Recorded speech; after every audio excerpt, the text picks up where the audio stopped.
Hello, नमस्कार और आदाब सब दोस्तों को। आपके दोस्त और गाइड इरफान की तरफ से एक बार फिर आपके साथ अपने चैनल एस्ट्रो एश्योरेंस से जब भी किसी कुंडली का विश्लेषण किया जाता है कि कितने मजबूत प्लेसमेंट हैं, ग्रह कहाँ पे रखे हैं, लग्नेश कहाँ पे रखा है, क्या कोई राजयोग हैं, केंद्र भाव के स्वामी कहाँ पे रखे हैं, त्रिकोण भाव के स्वामी कहाँ पे रखे हैं, क्या ग्रह दुष्टानों में हैं, वगैरह वगैरह। एक चीज जिसको हम सब देखना पसंद करते हैं वो है राजयोग।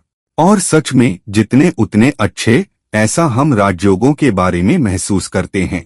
कभी कभी जब मैं किसी कुंडली का आकलन कर रहा होता हूँ तो सामने वाला आके कहता है कि क्या आपने यह खास राजयोग देखना भूल गए, यह उस स्ट्रांग मैलेफिक को 7वें भाव में देख रहा है, क्या इससे 7वां भाव चैलेंजिंग प्लेसमेंट से नहीं बचता वगैरह। तो लोग यह मान लेते हैं कि राजयोगों का मतलब है स्ट्रांग प्लेसमेंट, अच्छे प्लेसमेंट, और वो उन ग्रहों में से निकल सकते हैं जो राजयोगी ग्रह कुछ खास प्लेसमेंट में रखे हैं। मैं यह समझाना चाहता हूँ कि कैसे उन ग्रहों को देखना चाहिए जो राजयोगों में हैं, खास तौर पे अगर वो मैलेफिक ग्रह हैं, क्योंकि आम तौर पे बेनिफिक ग्रह आपको अच्छे रिजल्ट देंगे, खास तौर पे अगर वो राजयोग प्लेसमेंट में हैं या फिर वो ग्रह हैं जो खुद राजयोग में हैं, चाहे वो किसी और के साथ मिलकर राजयोग बना रहे हैं या नहीं, युति है या नहीं। अब देखो कैसे देखते हैं राजयोगों को। एक सिंपल तरीके से देखते हैं राजयोगों को। मसलन केंद्र भाव के स्वामी का त्रिकोण भावों में होना, त्रिकोण भाव के स्वामी का केंद्र भावों में होना, एक केंद्र भाव का स्वामी दूसरे केंद्र भाव में होना, ये बहुत कॉमन राजयोग हैं। दूसरी तरह के राजयोग वो हैं जहां ग्रह खास प्लेसमेंट में रखे होते हैं जिसकी वजह से वो राजयोग प्लेसमेंट में होते हैं। मिसाल के तौर पे एक ग्रह जो किसी केंद्र को रूल करता है और वो केंद्र भाव में ही रखा है तो उसे महापुरुष प्लेसमेंट कह सकते हैं। खास तौर पे अगर वो बृहस्पति या मंगल या शनि या शुक्र या बृहस्पति ग्रह हो, चांद सूरज के अलावा बाकी के 5 ग्रह पंच महापुरुष योग प्लेसमेंट में हो सकते हैं, या अगर वो केंद्र में उच्च का राशि में हो तो तब भी वो बहुत स्ट्रांग प्लेसमेंट में होते हैं, तब भी वो राजयोग प्लेसमेंट में होते हैं।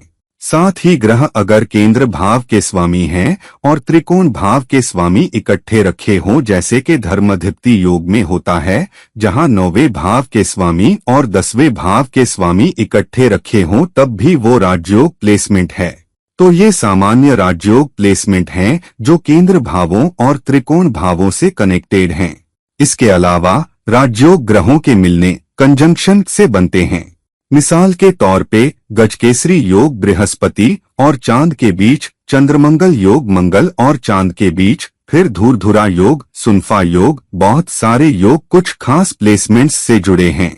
और अगर ये योग केंद्र भावों या त्रिकोण भावों से कनेक्टेड हैं तो यह बहुत बेहतर है बनिस्बत उस योग के जो धूर्धुरा योग या सुनफा योग मसलन तीसरे भाव में या छठे, 8वें या 12वें भाव में हो रहा है। उदाहरण के तौर पे तो राजयोग ज्यादा स्ट्रांग और ज्यादा बेनिफिक होते हैं अगर वो केंद्र भावों और त्रिकोण भावों से जुड़े हैं, कुछ हद तक उपचय भावों में, और बचना बेहतर है जब 8वां या 12वां भाव हो। मैं छठे भाव को उपचय भाव भी मान रहा हूं और दुष्टान भी।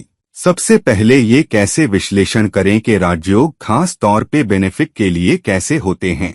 अब मिसाल के तौर पे जब आप वृषभ लग्न के नेटिव को देखते हैं तो वृषभ लग्न वाले जातक के लिए शनि 9वें और 10वें भाव दोनों को रूल करता है। तो शनि 9वें और 10वें भाव को रूल करने की वजह से अगर वो किसी भी केंद्र भाव में रखा जाए तो यह एक स्ट्रांग प्लेसमेंट है, यह एक राजयोग प्लेसमेंट है, एक मिनी राजयोग प्लेसमेंट है। हालांकि अगर यह किसी और केंद्र भाव के स्वामी के साथ रखा जाए, मसलन यह शुक्र के साथ रखा जाए, शुक्र खुद रूल करता है, या फिर यह सूरज के साथ रखा जाए, सूरज रूल करता है चौथे भाव को, या फिर यह मंगल के साथ रखा जाए, मंगल रूल करता है 7वें भाव को, तब कह सकते हैं कि यह राजयोग प्लेसमेंट में है। हालांकि मंगल और शनि दोनों एक साथ लग्न में या केंद्र भावों में एक चैलेंज हो सकते हैं। खास तौर पे केंद्र भावों में यह एक बड़ी चुनौती हो सकती है। राजयोग प्लेसमेंट में होने के बावजूद, खास तौर पे क्योंकि ये दोनों बहुत स्ट्रांग मैलिफिक हैं और सच में बड़ा नुकसान कर सकते हैं। शनि अकेले में 9वें और 10वें को रूल करने की वजह से बेहतर है, लेकिन अब मंगल के साथ रखा जाए या सूरज के साथ किसी भी केंद्र भाव में रखा जाए तो यह राहत लाने से ज्यादा नुकसान कर सकता है। इसी तरह तुला लग्न के जातक के लिए शनि रूल करता है चौथे भाव और 5वें भाव को।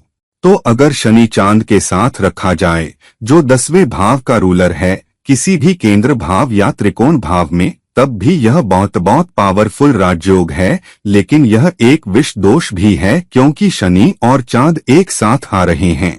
तो कभी कभी जब आप कुछ वेबसाइटों पे जाते हैं तो वो आपको बताएंगे बिना यह गहराई से देखे कि कौन से ग्रह राजयोग बना रहे हैं। वो वेबसाइट आपको बताएगी चौथे भाव के स्वामी के साथ 5वें भाव के स्वामी एक साथ 12वें भाव में रखे हैं राजयोग। लेकिन वो आपको यह नहीं बताएंगे, वो उस गहरे विश्लेषण में नहीं जाएंगे कि वह राजयोग आपके लिए क्या ला रहा है, कि वह आपके लिए शुभ रिजल्ट ला रहा है या चैलेंज ला रहा है। एक बड़ा योग जो अच्छे से नहीं रखा है, खास तौर पे अगर वो कंबशन पोजीशन में हो, नीच का हो, रेट्रोग्रेड हो, तो वो आपके लिए ज्यादा चैलेंज लाएगा बजाय इसके के शुभ और समृद्ध रिजल्ट लाए। अब कभी कभी एक बेनिफिक और एक मैलिफिक का कॉम्बिनेशन, लेकिन अगर वो दोस्त हैं तो उदाहरण के तौर पे मेष लग्न के जातक के लिए मंगल रूल करता है चौथे भाव को, सूरज रूल करता है 5वें भाव को। ये दोनों साथ आ रहे हैं, एकदम मजबूत राजयोग। दोनों में से कोई भी ये दोनों चौथे भाव में रखे हैं या 5वें भाव में, बहुत अच्छे रिजल्ट। ये दोनों 9वें भाव में धनु राशि में रखे हैं, दोनों धनु राशि के स्वामी बृहस्पति से दोस्त हैं, बहुत पावरफुल प्लेसमेंट। ये दोनों 10वें भाव में रखे हैं, तब भी पावरफुल प्लेसमेंट है, लेकिन थोड़ा कम क्योंकि अब ये मकर राशि में हैं, जहां शनि चांद और सूरज दोनों से दुश्मनी करता है। तो आपको इन बारीक चीजों को देखने की जरूरत है। सिर्फ इस वजह से कि चौथे भाव के स्वामी और 5वें भाव के स्वामी 10वें भाव में रखे जा रहे हैं, एक अच्छा राजयोग प्लेसमेंट है और स्ट्रांग कंजंक्शन है, स्ट्रांग राजयोग है वैसे भी क्योंकि वो साथ रखे हैं। सूरज और चांद मेष लग्न के जातक के लिए किसी भी भाव में साथ रखे जाना एक राजयोग है, क्योंकि चांद रूल करता है चौथे भाव को, सूरज रूल करता है 5वें भाव को। दोनों का किसी भी भाव में साथ आना राज है। हालांकि अगर ये 8वें भाव में चले जाएं या छठे भाव में या 12वें भाव में या फिर दूसरे या तीसरे भाव में, तब भी चैलेंज होंगे। तो एक को गहराई से देखने की जरूरत है कि क्या वह राजयोग आपकी सेवा कर रहा है या आपके लिए चैलेंज ला रहा है। उदाहरण के तौर पे कर्क लग्न के जातक के लिए शुक्र और बुध दोनों मैलिफिक ग्रह हैं, तो कर्क लग्न के जातक के लिए शुक्र और मंगल साथ रखे जाए। शुक्र रूल करता है चौथे भाव को, मंगल रूल करता है 5वें और 12वें भाव को। दोनों किसी भी भाव में रखे जाएं, किसी भी केंद्र भाव में रखे जाएं, तब भी वो बहुत स्ट्रांग राजयोग है, शुक्र और मंगल साथ। हालांकि दुश्मन ग्रह होने की वजह से ये आपको बहुत उतार चढ़ाव ला सकते हैं। कैसे पैसा आता है, आपकी अंतरंगता में, आपके रिलेशनशिप में, पैसे संभालने की क्षमता में, चैलेंजेस को संभालने की क्षमता में। आप कभी बहुत बेहुदा ज़बान बोल सकते हैं तो कभी बहुत नफासत वाली ज़बान, कभी जो मुंह में आए एक साथ बोला और कभी फूलों जैसी ज़बान, बहुत नफासत वाली ज़बान इस्तेमाल करके लोगों को मंत्रमुग्ध कर दें। तो यह इस बात पे निर्भर करता है कि आप किस राजयोग की बात कर रहे हैं।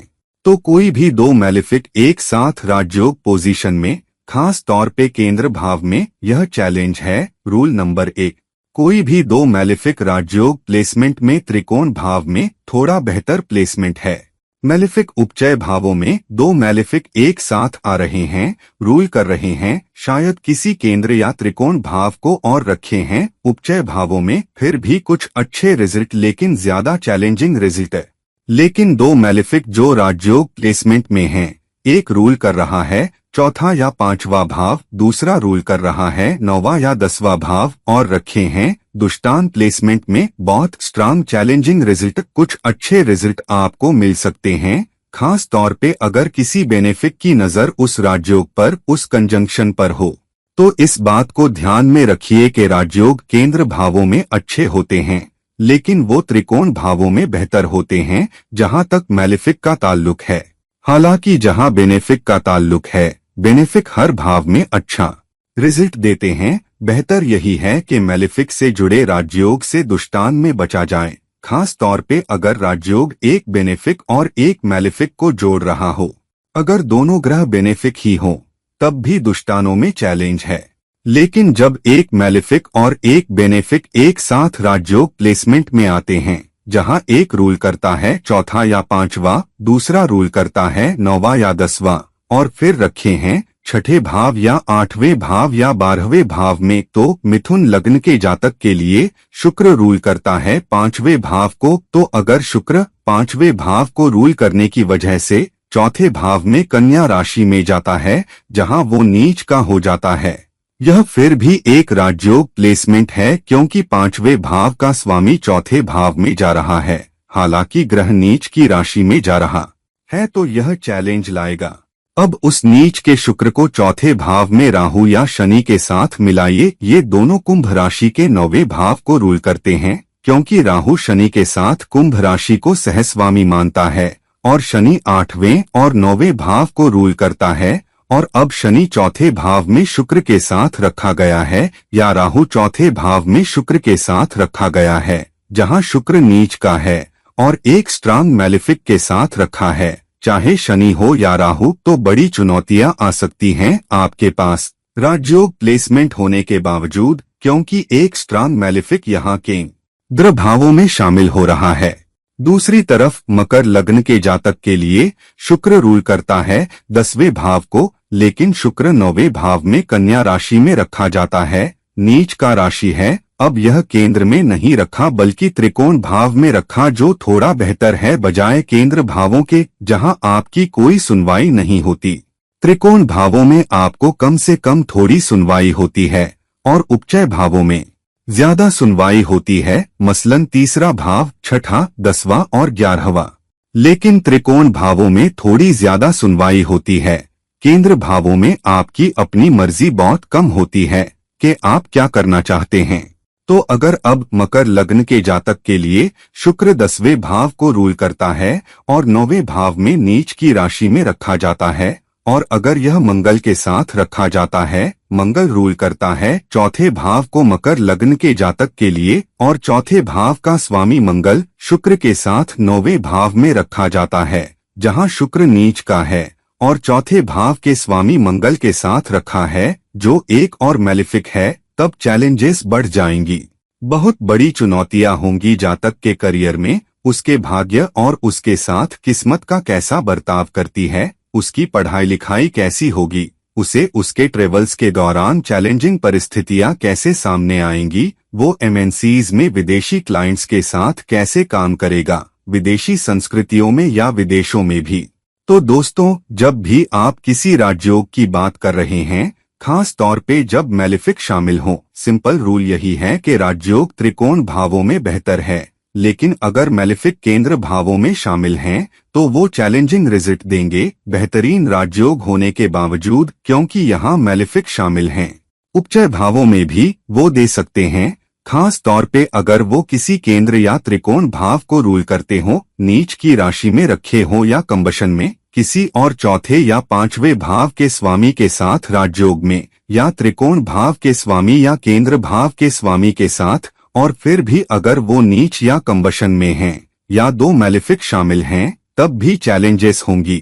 हालांकि उपचय भावों में मौके भी होंगे, लेकिन बड़ी और मुख्य चुनौतियां तब होंगी जब ये दुष्टानों में पहुंचे। राजयोग दुष्टानों में जहां वो केंद्र भावों को या त्रिकोण भावों को रूल कर रहे हों, तो अपने राजयोग को समझिए। हर कुंडली में बहुत सारे राजयोग और दोष होते हैं। राजयोग को समझिए और अपने राजयोगों का गहराई से विश्लेषण कीजिए, इस नतीजे पर पहुंचने से पहले कि वो आपको अच्छे रिजल्ट दे रहे हैं या न्यूट्रल रिजल्ट या ज्यादा चैलेंजिंग रिजल्ट, क्योंकि इसी के आधार पर आप बेहतर तरीके से तैयार होंगे जब ट्रांजिट आए, जब अंतर्दशा आए, जब दशा आए, जब महादशा आए, और जब अहम ट्रांजिट आए जैसे कि 7.5 के प्रकार, तो यह बहुत जरूरी है कि आप अपनी कुंडली के योगों और दोषों को बहुत अच्छे से समझें, क्योंकि अगर वो समझ से रह गए तो जीवन की बस छूट सकती है। तो दोस्तों, इस वीडियो को लाइक करें, इस वीडियो को शेयर करें, और अगर आप मुझसे पर्सनल कंसल्टेशन चाहते हैं तो प्लीज मुझसे संपर्क करें नीचे दिए लिंक के जरिए, और किसी और समय किसी और वीडियो के साथ। यह है आपका दोस्त और गाइड इरफान, साइनिंग ऑफ। नमस्कार, थैंक यू।